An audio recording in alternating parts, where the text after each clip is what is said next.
बच्चों की स्वतंत्र आवाजाही स्वार्थी राक्षसों को दूर भगाना हम भी पार्क के विकास में उनके साथ हैं। सुबह भाजपा का ताला और दोपहर में तृणमूल ने तोड़ दिया। भाजपा का दावा है कि तृणमूल द्वारा संचालित जिला परिषद में एक बार 10वें वित्त आयोग से केंद्रीय अनुदान की मदद से नादियम में फुलिया क्षेत्र में मध्य से रविंद्र पार्क के जीर्णोद्धार की जिम्मेदारी ली थी। पार्क में लंबे समय से कोई नवीनीकरण कार्य नहीं हुआ। भाजपा का दावा है कि केंद्रीय धन का दुरुपयोग किया गया है।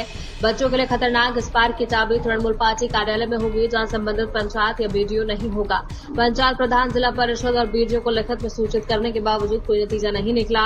यहां तक कि ब्लॉक कार्यालय पर भी भाजपा पंचायत सदस्यों ने चाबियां वापस करने की मांग को लेकर विरोध प्रदर्शन किया। आश्वासन के बावजूद उन्हें कल समय सीमा बीत जाने के 7 दिन बाद पार्क का ताला तोड़ने और नया ताला लगाने के लिए मजबूर होना पड़ा। लेकिन दोपहर में टाउनशिप पंचायत के जमीनी सदस्यों ने पार्क का ताला तोड़कर उसे खोल दिया। उन्होंने कहा कि अब से कोई ताला नहीं होगा। हालांकि उन्होंने भाजपा के आरोपों का खंडन किया और कहा कि अगर वो सुरक्षित पंचायत सदस्य होते तो कैमरे के सामने बोलकर नहीं बल्कि जिला परिषद से हिसाब ले सकते थे। इसके अलावा करीब 2.5 साल बाद भी उन्हें बिना किसी विकास के सिर्फ पार्क के विकास की ही याद आई।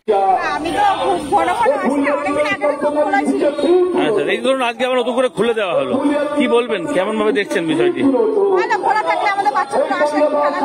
পার্কে পরিষ্কার বা আরো কিছু দরকার তো নিশ্চয়ই। আর যদি চাবি না দেওয়া থাকে, যদি খোলাই থাকে তাহলে তো সুবিধা। কি নাম আপনার? কোথা থেকে এসছেন? এই বাচ্চাকে এখানেই নিয়ে আসেন? বাচ্চাকে এখানেই পার্কে নিয়ে আসেন? আপনাদের এখানে আর তো পার্ক নেই। পার্কের উন্নয়নের ক্ষেত্রেও আমরা ওরা বিভাজন, সকালবেলা যে তালা ভেঙে আপনারা লাগালেন, মানে মহিলারা লাগালেন, তার সেটা আবার বিকালে তৃণমূল ভেঙে দিল, আবারও নতুন তালা লাগাবে হয়তো, কি বলবেন? দেখুন, ফুলিয়া জনরঞ্জন কেন্দ্রের সামনে যে রবীন্দ্র পার্ক, সেই রবীন্দ্র পার্ক ফুলিয়া জনরঞ্জন কেন্দ্রের তত্ত্বাবধানে ছিল। 2023 সালে সেই পার্কের সংস্কার করবে বলে নদিয়া জেলা পরিষদ সেই পার্ক অধিগ্রহণ করে। কেন্দ্রের মোদিজির সরকারের টাকায়, পঞ্চদশ অর্থ কমিশনের টাকায় সেই পার্কের উন্নয়ন হয়েছে। তারপরে সেই পার্ক কাউকে দায়িত্ব দেওয়া হয়নি। রবীন্দ্র পার্ক এলাকা মানুষ যারা বাচ্চা কাচ্চা খেলে, বিকেলবেলা এলে বসে, হঠাৎ করে বিরোধী দলনেতার কিছু সদস্যা লোকজন জোগাড় করে দেখলাম গেটে তালা দিয়ে গেছে। তালা বিরোধী দলনেতা বলতে কোথাকার?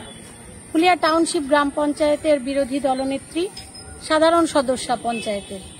দেখলাম মিডিয়া হয়েছে ওটা, কিন্তু পার্ক তো এলাকার সাধারণ বাচ্চা কাচ্চাদের জন্য খেলার জায়গা, এটা তালা দেওয়ার ক্ষমতা কারো নেই। এবার এটা যদি তালা দিতে হয়, ওনাকে জেলা পরিষদ থেকে বা বিডিওর কাছ থেকে বা থানার কাছ থেকে পারমিশন আনাটা উচিত ছিল। তাই এলাকার সাধারণ পাবলিক হিসেবে আমরা যেটা ভালো মনে করেছি সেটাই করেছি। তালাটা দিয়েছিল কেন? তালাটা দিয়ে আমরা দেখলাম বিকেল 4টে বেজে গেছে, এখানে কোনো পার্ক খোলা থাকে, ছোট ছোট বাচ্চাদের জন্য মেনলি পার্কটা। সেই বাচ্চারা পার্কের মধ্যে খেলাধুলা করবে, এসে দেখলাম বাচ্চা দাঁড়িয়ে আছে। এই যে বাচ্চাগুলো দেখতে পাচ্ছেন, ওই যে খেলাধুলা করছে, সবাই বাইরে এসে দাঁড়িয়ে। আমরা এসে দেখলাম পার্কটা বন্ধ। পঞ্চায়েতে কোনো রকম নোটিশ কিংবা কোনো রেগুলেশন, কোনো মিটিং ছাড়াই পার্কটা বন্ধ ছিল। তো আমরা এসে সেই পার্কটা খুলে দিলাম যাতে বাচ্চারা খেলাধুলা করতে পারে। ওরা যখন তালা দেয় কিংবা ভাঙে, তখন অভিযোগ চলছিল যে এই পার্কের চাবি নাকি তৃণমূল পার্টির অফিসে থাকে, কি বলবেন? এটা একদমই মিথ্যা কথা, এরকম কোনো ব্যাপার না। আর পার্কের বেহাল দশা, এটা তো মানছেন নাকি? কি মানে এই যে অবস্থা হয়ে রয়েছে? দেখুন, বৃষ্টি হয়েছে, বৃষ্টির সময় সবসময় জঙ্গল হবে, ঠিক আছে, তার জন্য তো লেবার থেকে কাজকর্ম করে, ঠিক আছে। ওনারা বলছেন যে 15 দিনের মধ্যে এই পার্কের সংস্কার ওনারা করবেন, সেক্ষেত্রে কি বলবেন? দেখুন, সেই বিষয়ে কিছু জানাইনি, ঠিক আছে, আমরা কিছু জানিনি পার্ক বিষয়ে। পার্ক বিষয়ে কোনো কিছু আলোচনা ছাড়াই দেখুন তালাবন্ধ।